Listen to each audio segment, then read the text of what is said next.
આમ ચક્કર આવી જતા, ડોકનું જ્યારે આમ પડખું ફેરવીએ ને ત્યારે એકદમ ચક્કર આવી જતા, ચાલીએ ત્યારે જ્યારે આપણે હવામાં જ્યારે કેમ ચાલતા હોય એવું રીતે લાગતું. હવે એકદમ પરફેક્ટ થઈ ગયું. નમસ્તે મિત્રો, આપણી સાથે અત્યારે વિક્રમ પ્રભુજી છે, જેમને ખૂબ તકલીફ હતી અને અત્યારે સાવ ઓકે થઈ ગયા. તો આપણે એના મુખેથી સાંભળીએ કે એને કેવી તકલીફ હતી. પ્રભુ, આપ ક્યાંથી આવો છો અને શું તકલીફ હતી? મુંબઈ પાર્લાથી આવું છું અને ગોકળીભાઈ પૂનમચંદ પીતાંબર હાઈસ્કૂલમાં નોકરી કરું છું. શું તકલીફ મને હતી? તકલીફ હતી 15 વર્ષથી કમર અને 10 વર્ષ ત્યાં ડોકનું એક્સિડન્ટ જરા થઈ ગયું હતું.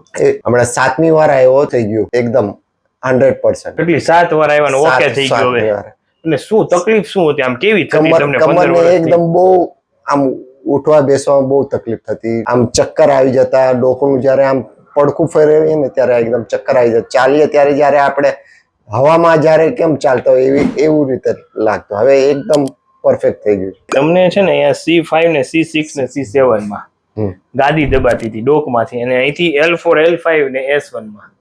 અને તમને જે કમરની તકલીફના હિસાબે પગમાં ખાલી ચડતી ઝંઝાટ આવતી, પછી અહીંને ડોકમાં તકલીફ હતી એને હિસાબે તમને ચક્કર આવતા, ક્યાં પગ પડે એ ખબર ન રહે. બરાબર, બેસો તોય તકલીફ થાય, ઉભા રહ્યો તોય તકલીફ થાય. પણ તમે મુંબઈ થી 7 વાર આવ્યા ને ઓકે, હવે રેડી સાવ એકદમ.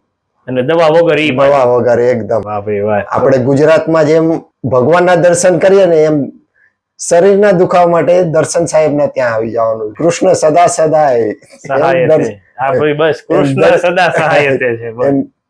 આપણે શરીરના દુખાવા માટે દર્શનભાઈ સદા સહાય છે. તો આ વિડીયો મેં YouTube માં મૂકી શકીએ? હા હા, ખૂબ ખૂબ આભાર બધું મારો.